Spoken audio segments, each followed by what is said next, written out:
But let's just start from the beginning. One thing the Rambam tells us is, Yosef correctly quoted, he's talking about his style in Psak, the Rambam's derech. What he's telling you, if the Gonim write something, and he tells you how much we do appreciate the Gonim, we should listen to the Gonim. They have a tradition back to the Gemara, but if they learned one way, if you have a different tradition, the Beit Din learns otherwise. And other Beit Din thinks that's not the way to learn from the Gemara. You don't have to listen to the Gonim. You don't have to listen to that previous Beit Din. It doesn't matter early, later.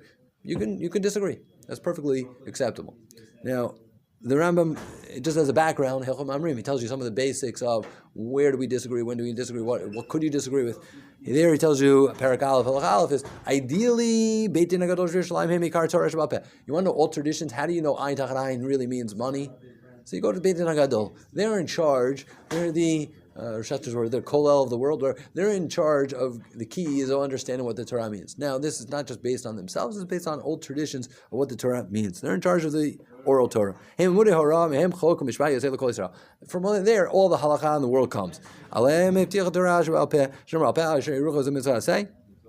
And there's a mitzvah in the Torah. Good. The reason I can excuse ourselves to do this week, because it comes in our parsha, the pasuk we were just reading, Achar Ram Lahatod, according to Chazal, means you should go by a majority. So that's that. In that pasuk is many different details we're going to get to soon in the Rambam, that when we have a Beit Din that argues, you go by the majority of the Beit Din. But so far, so good, in the Rambam is very clear. The Beit Din HaGadol is supposed to establish the Torah. Now, in the days of Moshe Rabbeinu, to some degree, Moshe was that person. And later on, it was a Beit Din. Okay, then the Rambam in that parak continues that we have to follow when we have a Masorah on something, and he says, there never was machloket. The reason we don't have Mishnayot or Gemarot Chanukah is because there was no machloket to talk about. It was accepted. Whatever there was a question, they asked the Beit Din, and that's what they did. Maybe the Nevi'im were on the Beit Din, that was wonderful. But at this point, there was no machloket in the world.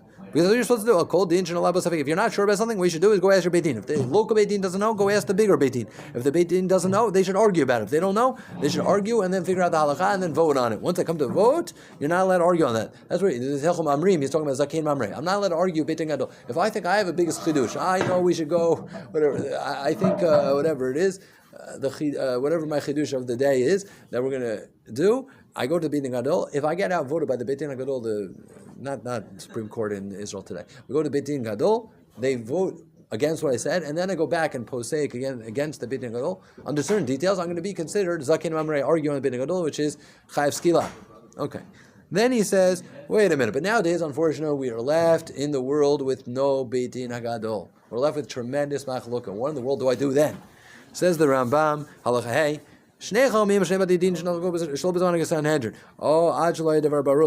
let's say you don't have any, like today, we don't have any Beit Din Gadol. Rabbi Steinsaltz was trying to make a new Sanhedrin. Okay, it didn't succeed. Okay, until we have Mashiach, we're not probably going to have any consensus on any Sanhedrin. But what are we supposed to do? It's something that's not clear. Or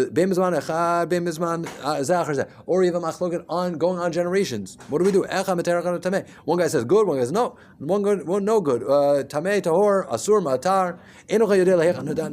This is the rule. This is the general rule. The right is you go with the stringent. Okay. Then Parak Ben, I didn't quote all the Rambam. Parak Ben Hechom Amrim, he tells you we just mentioned this before, that Mido Shatur and Drash Bam, any Beit Din can argue. In theory, a Beit Din of today, 2025, can argue with a Beit Din of Yoshua ben Nun, in theory, about how they learned one of the Mido Shatur and Drash Bam, Ka'av Chomer, or Gzeir Shav, or the like, because that's not Pshat of a pasuk. Pshat of pasuk, the Rambam says, those never ever change. 613 mitzvot, the way he learns the simple reading of the words, those can never ever change. And kapot marim, meaning a lulav, that's never ever going to change.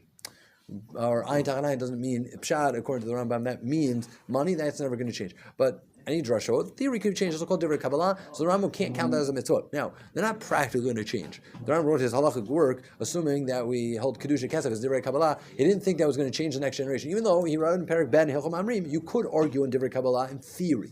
The reason it didn't is because of Mishnah Ediot, because he quotes over there that you can't argue unless gadol behen or chachma minyan. We don't usually argue.